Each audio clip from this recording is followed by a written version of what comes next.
Because it is cheaper to live here, my team want to work with students, are dedicated to working with students and supporting them. It's really cheap, £75. It's a really nice atmosphere to work in, it's a really nice atmosphere to study in.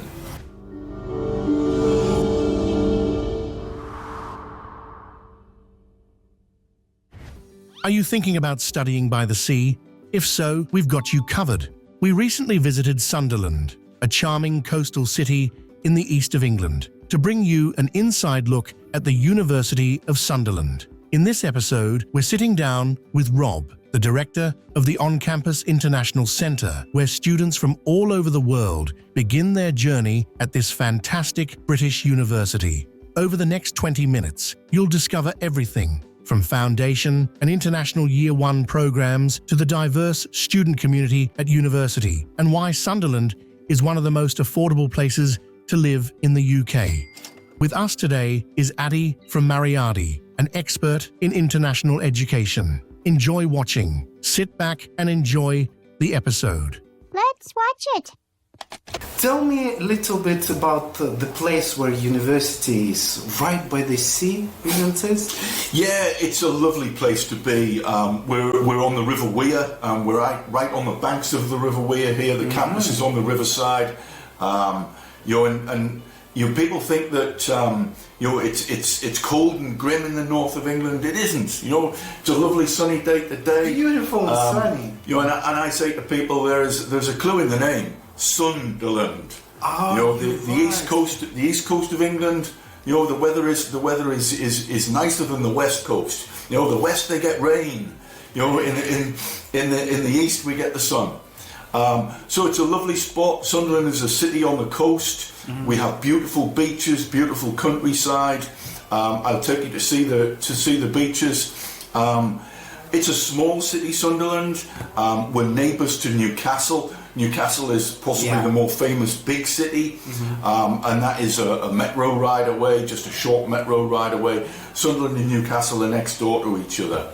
But Sunderland is a great city to study. Everything in the centre is within walking distance. So it's very compact. Yes. It's split on 2 campuses. So on this campus, on the riverside, we have the business school, where they run business programs, tourism programs, law programs. So you share this building with the business school, with the tourism? Yes, we do. And what else you mentioned? Law. And law as well. Yes. Very good neighbours. Sunderland University is ranked in the Guardian number 23 for law, so it is a very strong law school. We will have an on-campus law program starting in September. Oh, right. Brand new program. So yes, we share this building. Professor Lawrence Bellamy is the dean of the school, and he's a good friend of ours. On this campus, also in the building next door, we have the Faculty of Technology, where they run computing and engineering programs. On this campus as well, we also have, on the opposite side of the quad, we have a lot of the creative programs. Before Adil continues his conversation with Rob, after watching this video, we'd like to invite you to check out the links in the description for more episodes about Sunderland University. There, you'll find campus tour, introduction to various departments, and much more. In addition to that, Adil managed to discuss with Rob the student life in the city and even took a trip to the North Sea coast to enjoy its beauty. Episodes about this are also available on the channel. So they run media programs here. They run media, journalism, film and television studies. There is also some of the art programs around here at the National Glass Centre, because part of the university is the National Centre for Glass. Sunderland has a very long history of glass making. Hundreds and hundreds of years of shipbuilding, hundreds and hundreds of years of manufacturing, and hundreds of years of manufacturing glass and ceramics. So the National Centre for Glass and Ceramics are part of the university. So the university runs some of its art programs from there. It also has, at the city campus, some of its art programs there as well. I forgot to mention, photography is also here as well. So they run their photography programs here. The biggest programs which are run at the city campus, which is a 15-minute walk from here, the other side of the city centre, is the health science programmes. Okay. So the university has a new medical school. It isn't taking in international students yet, but I think once the medical school is established, it will be. What about biomedicine? The Sunderland University for biomedical biosciences is very highly ranked. I think last year it was ranked number 2 in the Guardian for biosciences. Wow. It also has one of the oldest and biggest pharmacy schools in the country. The pharmacy school last year, 2021, had its 100th anniversary. So this year the pharmacy school in Sunderland is 101 years old, and it's one of the biggest in the country. So we generally will send from on campus around 30 students a year to pharmacy. Really? It's one of our popular progression paths.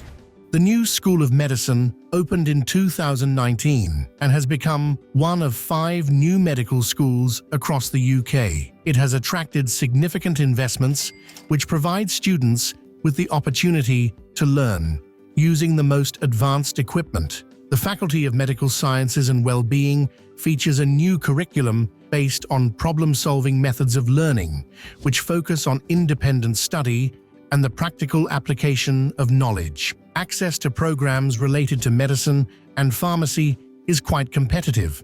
The faculty also offers many other programs, such as psychology, nursing, biological sciences, and more. Now let's learn which pathways are available through the Foundation and International Year 1 programs. Let's talk about the programs which you offer at the college itself, at the center. You have a foundation programs? Yes. Do you have like a different pathways? We do. We have a pathway for business and humanities. We have a pathway for engineering and computing. For life sciences, our most popular program is pharmacy, but from life sciences, students will progress on to cosmetic science, is one which is becoming increasingly more popular. Interesting. From next year as well, nursing. We will have a small number of places for progression to nursing. Biomedical science, we get students progressing to biomedical science as well, and sports science. Do you have an international year 1 program? Or just We do. We have an international year 1 in business. And then from September we will have a new international year 1 in law.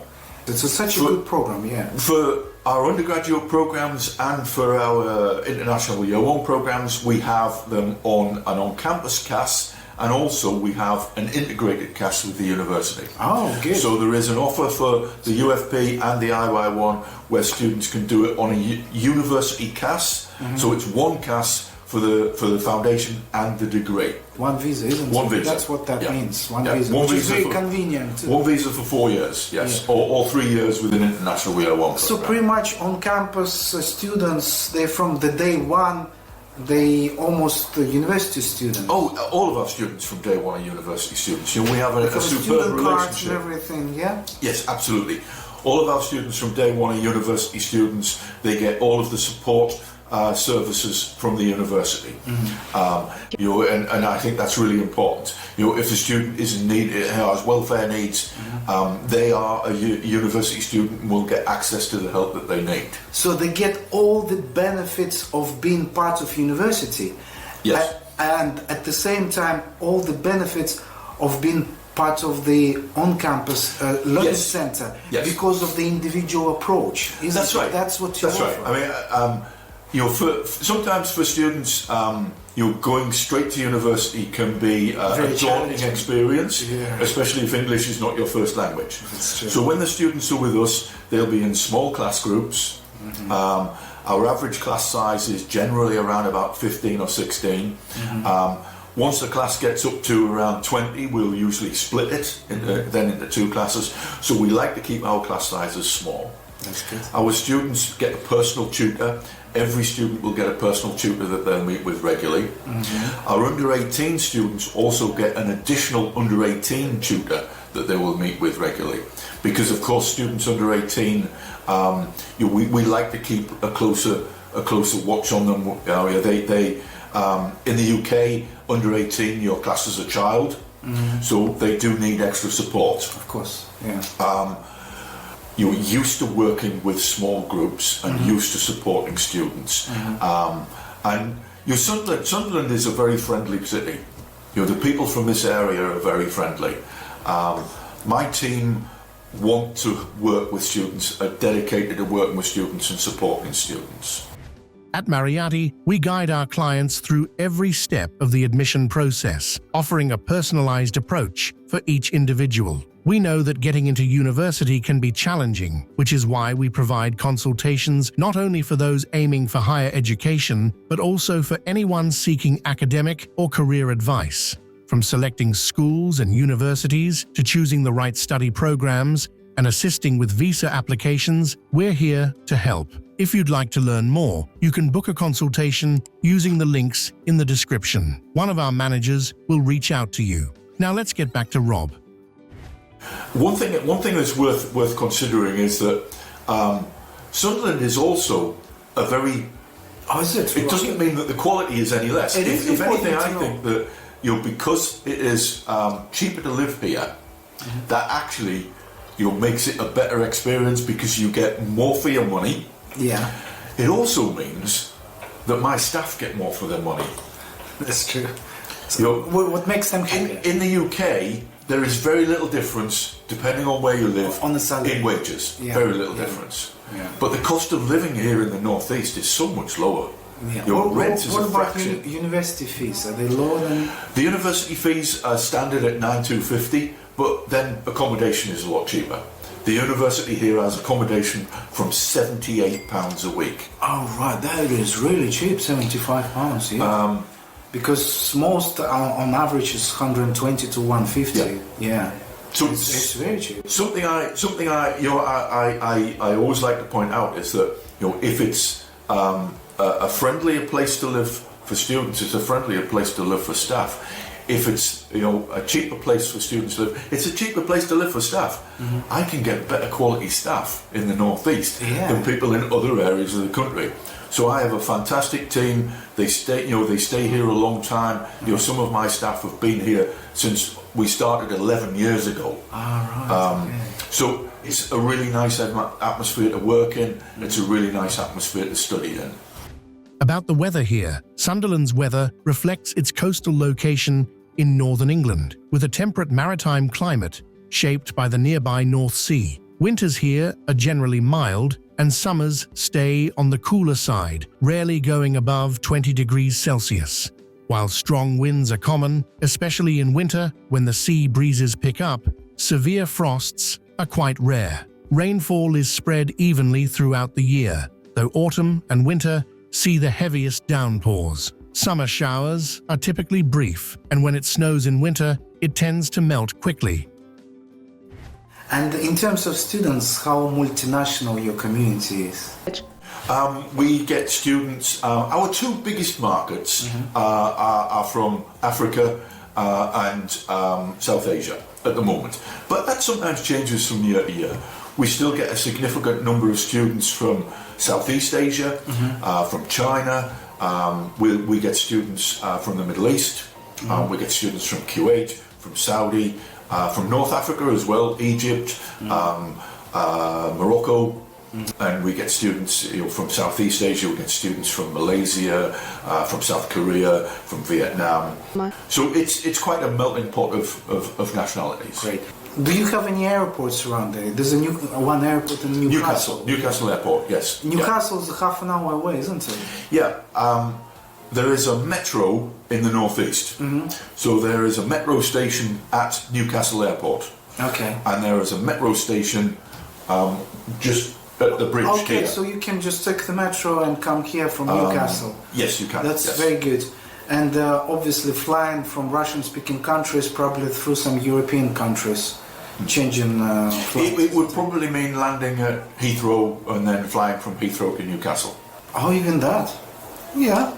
Well, and how long does it take to fly from Heathrow? An hour. An hour? Yes. Okay. It's okay. Okay, good to know. It's about 3 hours on the train, about a 1 hour flight.